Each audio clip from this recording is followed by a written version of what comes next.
People would ask me, knowing what you know now, do you wish like you had a third term?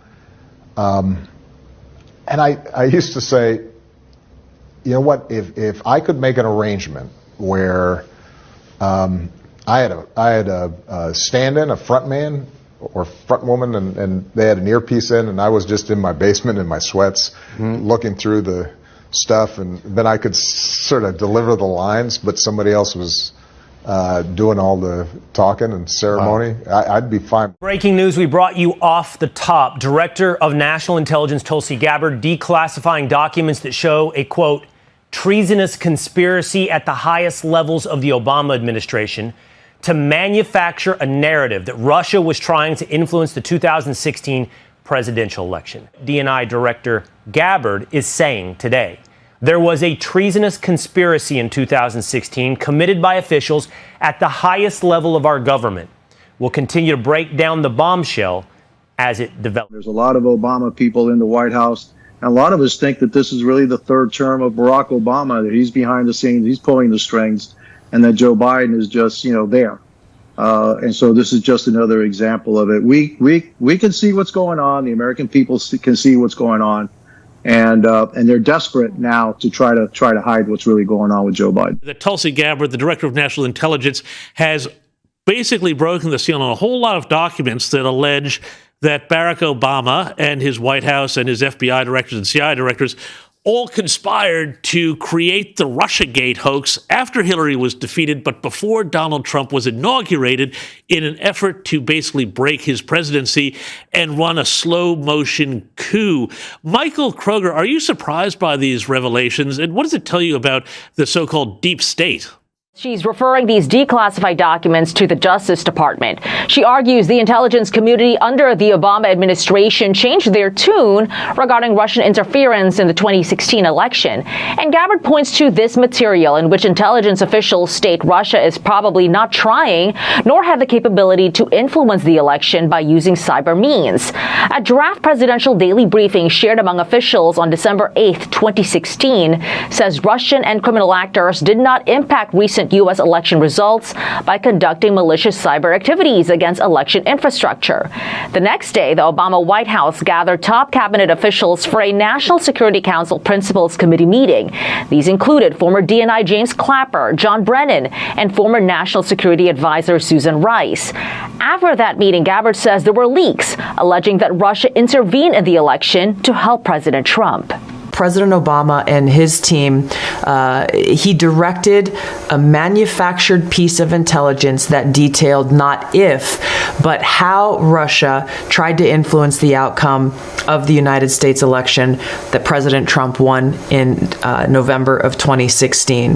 This document was then used as the foundation for everything that came next. Gabbard says what happened next was a years-long coup against President Trump. But Democrats are calling Gabbard's accusations baseless. They point to a report released by the Republican-led Senate Intelligence Committee in 2020. Democratic Senator Mark Warner says the findings reaffirmed that the Russian government directed extensive activity against U.S. election infrastructure ahead of the 2016 election, and that it used social media to conduct an information warfare campaign in order to benefit Donald Trump. The report, though, concluded there was no evidence any votes were changed or that voting machines were manipulated. Wherein they changed the narrative of Russia's involvement in our election.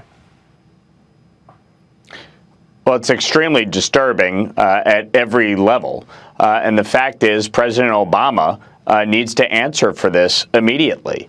There needs to be a very clear and unequivocal answer to how this happened and why exactly his administration, in concert with the intelligence community, was changing reports to make it appear as though that Russia interfered in our elections and to further this entire scam that has been perpetrated on the American people to undermine his successor, President Trump.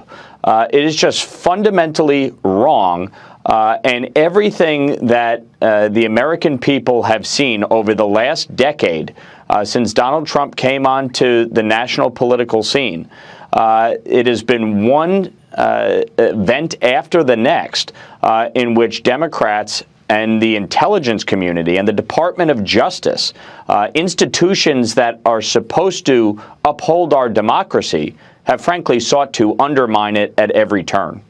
And to some extent, I think for many of the audience listening, it is not maybe a revelation they haven't thought, heard, or researched on their own before. People in government were obviously working to try and build some kind of narrative that Trump was an illegitimate president who was elected in 2016 because he had help from the Russians, and the whole, Russia affair took off from there.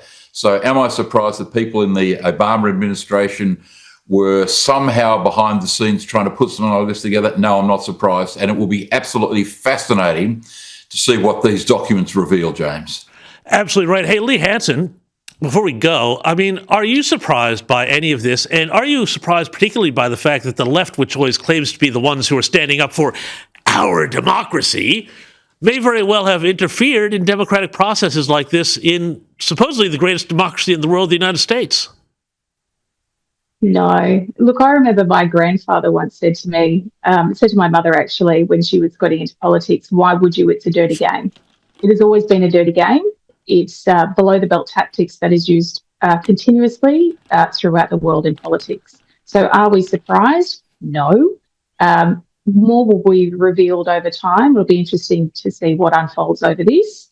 It's mudslinging, and obviously it just goes to show that who can you trust at the end of the day? And never always believe what you see or hear in the media, because the media do play a huge part in this as what has led to it as well. President Obama says he could have done what Hillary Clinton did not, beat Donald Trump in the election and win a third term. But the president-elect, though, taking to Twitter to answer, basically saying, what? Really? No way. Good morning, everyone. I'm Eric Shawn in for Bill Hemmer this morning. We are live in America's Newsroom. And I'm Patty Ann Brown in for Martha McCallum. So President Obama granting one of the final interviews of his presidency to a former top advisor, David Axelrod. Mr. Obama saying he believes the country supports his vision of progressive change and that he could have won if he had been allowed to run again. Listen. I'm confident that if I had run again and articulated it, I think I could have mobilized a majority of the American people to rally behind it. I know that in conversations that I've had with